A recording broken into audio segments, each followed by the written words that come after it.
Hey, good day. I hope you guys are doing well.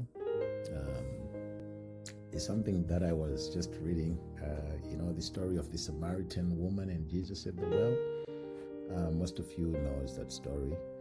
And the something just hit me when I was reading it. And I want you to understand it also. And let's just title it A Conversation with Jesus that changes everything.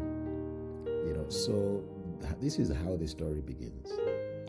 Jesus is tired from a long journey, and then he comes to a well.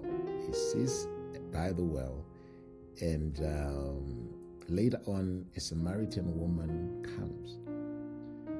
Just to give you context, historically, there was quite some tension between the Jewish people and the Samaritans.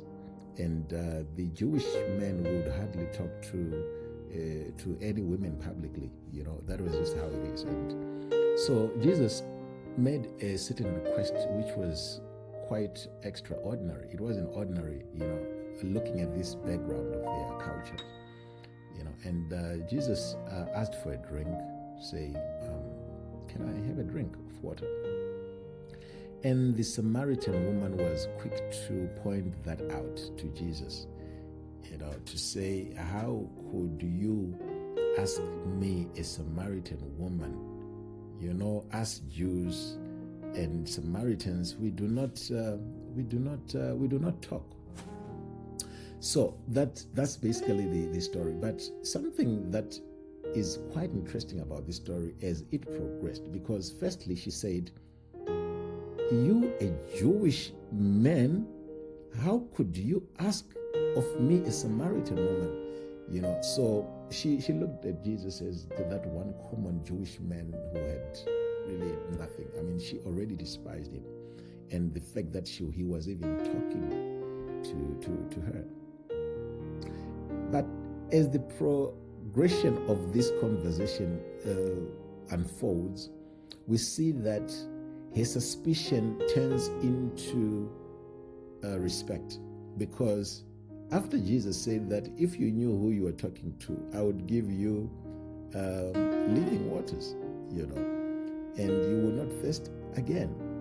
Then she started addressing him as Sir, and I think that for me it stands out because it was through conversation that brought about revelation of who Jesus was. And so just a few seconds with Jesus changed someone's perspective about the man she was talking to.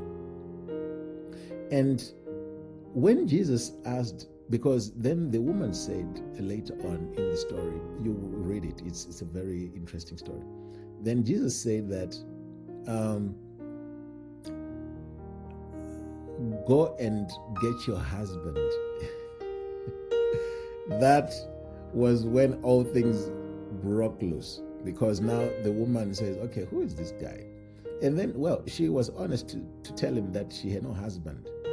And Jesus points out that she was correct in saying that she had no husband. And she had 5 husbands, and the one that she was living with was not even her husband. And that just took the revelation to a whole other level. And then she says that I perceive that you are a prophet. So I want you to check this progression in that little conversation that they have. Jesus moves from a mere common Jewish man to being addressed as Sir.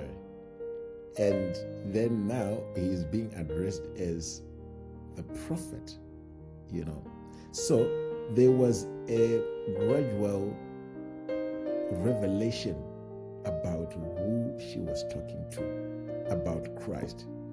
So a conversation with Jesus Christ, it gave the lady a revelation. And then she got information that she knew no one else would know about. But that information that she acquired or that she got from Jesus, it transformed her. What am I saying? I'm saying that when you encounter Jesus, the Jesus Christ, and he gives you information, that information will transform you to becoming a witness, and it will send you out. The information, you will not encounter Jesus Christ and then get information and then just sit. It propelled the woman to move. And when she was out there now, she was telling everybody that, come see a man who told me everything I ever did. And she was not even saying, could he be the Christ? This was revelation in progression. A mere Jew, sir, a prophet, the Christ. That's what an encounter with Jesus will do to you. If you sit down, have a conversation with Christ, you will begin to get a revelation about who he is. And that information, or the information that he will give you, will send you out to witnessing about him. God bless you.